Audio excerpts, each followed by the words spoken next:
Hi guys, welcome to the Fourth Moment Show, and I'm your host, Shamil Dalvi, and today's guest we have is Duncan Crowie. Coach, welcome. No, thank you for having me. It's my pleasure being here. Nice having you here.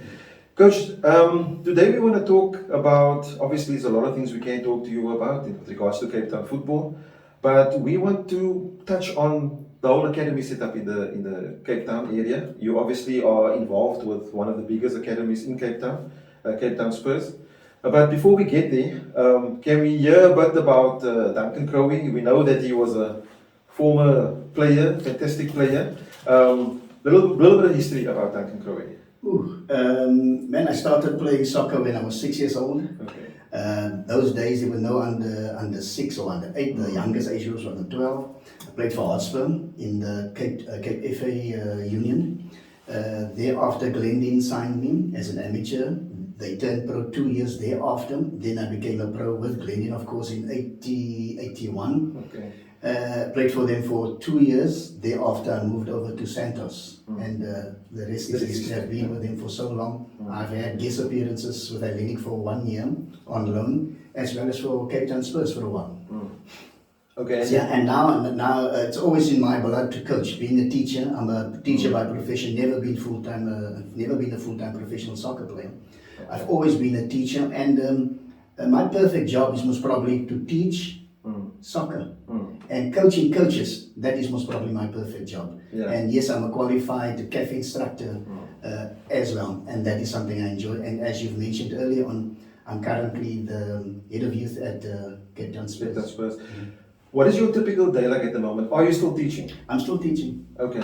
And with regards to the Cape Town Spurs Academy, that's obviously the afternoon job from the afternoon. Right. Okay.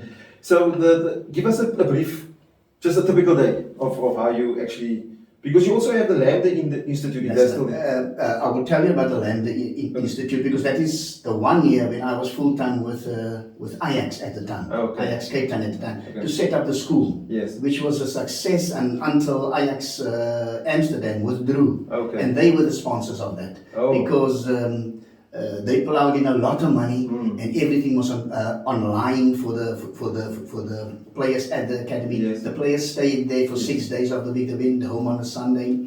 They slept there. They ate there. They had their 2 training sessions per day. All their meals and their schooling was covered. Okay. And that was sponsored by Ajax Amsterdam. But when the partnership broke, that is when the academy also, we had to make sure that the youngsters are back into public schools, which was, I think it was a great success, because some of the youngsters, all of them, was a great success, or is still a great success where they are. The first 7 that started Lambda, they qualified.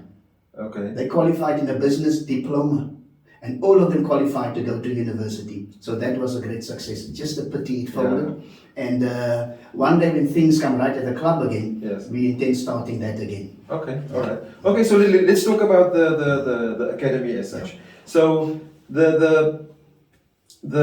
your typical day starting at the academy, you still coaching at the academy, or you? Something that I don't want to push aside, because I feel I still want to coach. And until such time when I feel, listen here, I don't want to coach, I'll oversee everything, then I will pack away my, whatever you call it, my whistle or my boots in this case. But yes, I'm in charge of the ABC team. Okay. The season is starting. We're supposed to start this Saturday, but unfortunately against my former team Santos, but they're playing in the Nedbank final playoffs against the SAB team. So we're still on a bye this week. Our season starts next week. But we do have under 12s, 14, 16, 18, and the ABC team. Okay. Yes, so we start. Our day starts at 4 o'clock with meetings of the coaches. Okay. What we're going to do for the day, which fields we're going to use, who's absent, and whatever we need to do for that day.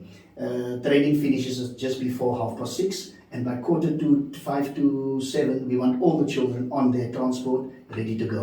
We've changed certain things at the club as well as far as our transport is concerned to make it easier.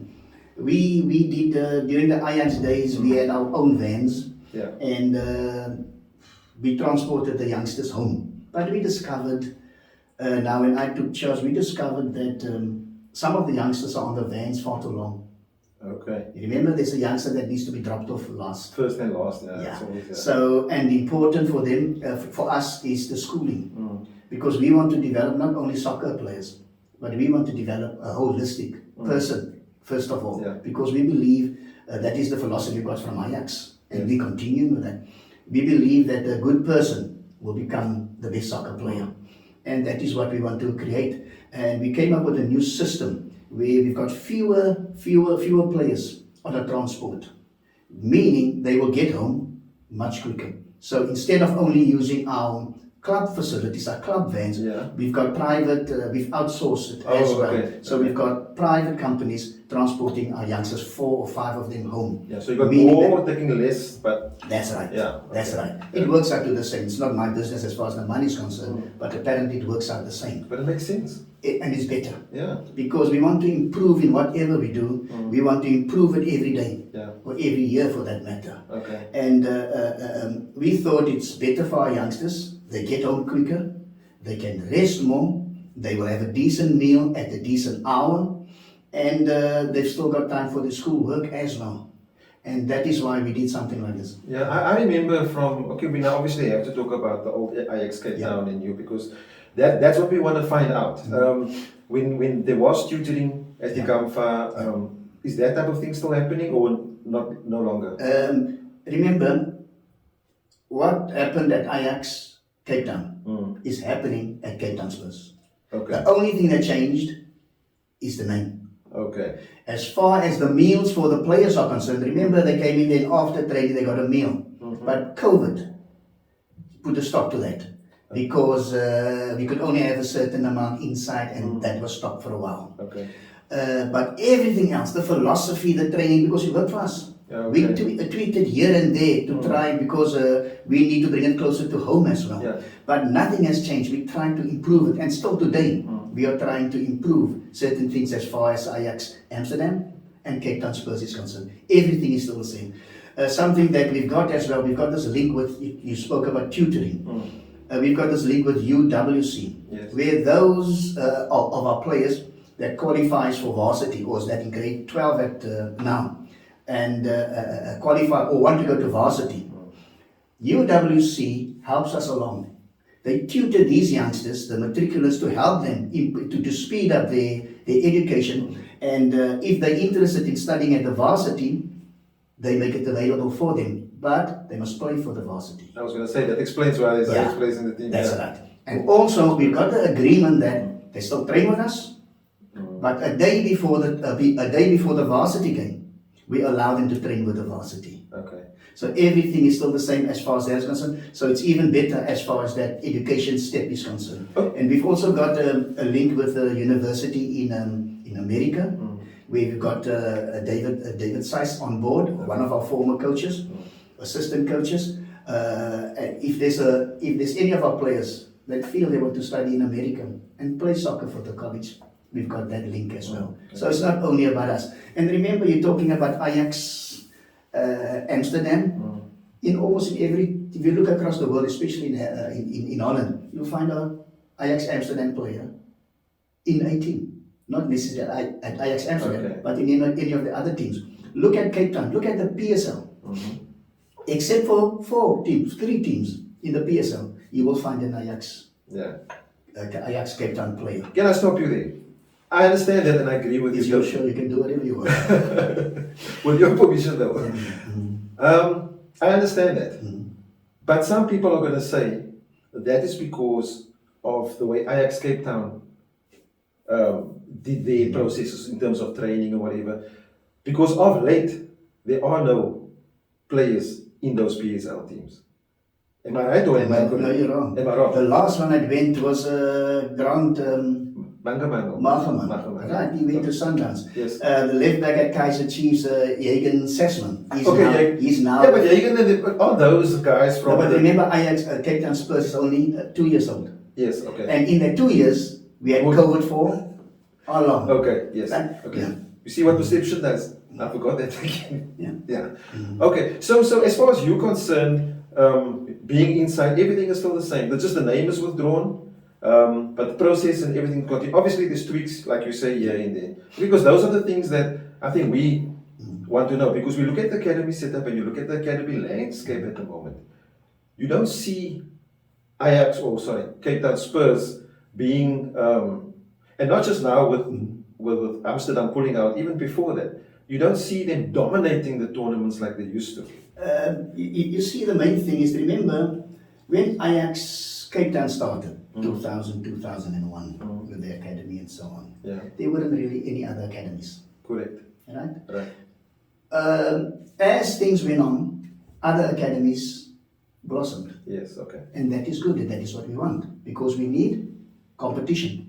Because with competition, you can develop quicker. That's what we want. Yes. You know, the Hellenics came along, the ASDs came along, Old Mutual came along, and now there are so many academies. You've got Cape Town Spurs is not even a PSL team anymore. Yes. But the academy, as far as I'm concerned, is still the same as years gone by. Okay. There's better competition, I will say. But remember, with junior football, it's not all about winning. No. Let's talk about the last tournament that we played. The FC Ajaxct tournament. We had 3 teams playing in the tournament. Okay? Yeah. The team, our under 12 team won. Our under 16 team lost in the final. But that team that lost in the final, in my book, that was the best team in the whole tournament. Okay. Of all the teams, the type of soccer that they played. And that is what we want to see, that our players can hold their own whenever they play whoever. And so far, we've done that. Even if you talk about the Engine tournament, let's talk about we lost in the semi-final. Yeah. And I think our team held their own against any team. If we play any of that 4 semi-finals tomorrow, the next day, the day thereafter, the score and the setup will be different. But remember, as far as development is concerned, it's not only about winning. Yes, winning is important. But it's not only about winning, how they play. Yes.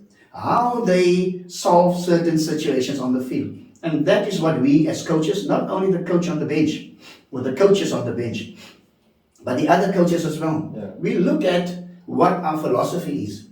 We look at certain things that we put in place in training, and if we see it in a game. If we can see that in a game, and it improves during the tournament, that's a success for us. Well, that is what coaching is. Exactly. Yeah. You know, many play for tournaments. I hope they don't. Many play for tournaments, and thereafter, you don't see anything. Then the player goes to this club, player goes to that club, and so on. Yeah. And the tournament is just an exam. Certain things we practice, like a learner at school, you study. Yeah. Now when the exam comes, let's see what you have learned. Yeah. Now that is the whole philosophy behind whatever we are doing. Just on the tournaments, before I forget, I want to ask you the question. Are the ages, so if let's call the Engine under 18, Yeah. is Cape Town Spurs still playing the younger players instead of 18? Because I know that used to be... We during our league games, we play, like we play one age group up, sometimes 2 or 3 age groups up. So that's like one of our 15-year-olds, that's with the first team, trains with the first team on a regular basis. Okay. But we want to give him an opportunity to play with his peers and against his peers. So, like Faiz, he was player of the tournament in 2 of the tournaments that they played, Bayview and FC Ajaxct. He trains with the first team. Okay. He's 16 years old. We're going to play him in the ABC League as well. Okay. But when it comes to tournament, they enjoy playing against their peers. Yeah. Now that's already a sign that where we are playing him and where he trains, when he comes down, he's slightly more advanced than the others. And a person can see that from a mile away. Okay, so they do actually, and that does actually happen, because you know Yes. at a lot of other clubs, I would say amateur clubs, where where coaches try that, but as soon as the player comes back down to his age group, he doesn't perform anymore. Is that more a mental thing, or is it because of your philosophy and the way you actually coach them? What we concentrate on. Many of us concentrate on stuff that we do on the field. If you want to develop a player holistically, we talk about the technique, how to kick a ball, how to hit a ball, how to chase the ball, and so on. Your tactics, where to be with the ball, where to be on the field when the ball is in a certain position, and your physical strength, your physical exercises. Those are the things that most of us concentrate on. But the question that you asked, to answer your question, when they come down, they don't perform. The psychological part. Yeah. Okay. We deal with that and we put exercises in place to ensure and to test our players and to see how they solve problems for themselves. Okay. The other one is the social situation. You know, it's fine. Can he play in a team? Can he solve problems? Where does he go when he goes home? Yeah. And stuff like that. We concentrate on that as well. And then, of course, the nutrition. As you know, as I've mentioned already, unfortunately, we cannot assist as far as that is concerned now because of COVID. But soon as our canteen upstairs open again, then we'll put that into place again. Yeah. I think it's an obvious question, but I want to ask it. With the relegation of the pro team, it must have an effect. Yes, obviously it will. Yeah. Because we know they get, don't ask me the amounts, but they get that amount in the PSL and in the lower leagues they get much less. Obviously, I'm not a businessman, but in terms of the academy setup, yes, it will affect. Yes, it will affect certain things as far as that's concerned, but not as far as the playing is concerned. Okay. We still get our normal kit, training kit when they're walking. The kit is hanging in the dressing room, from socks, shorts, shirt, rain jacket, bench jacket, beanie, all of that is still there. Stuff, yeah. All of those stuff is there. As long as we've got the right tools for training and games, I am happy. Okay.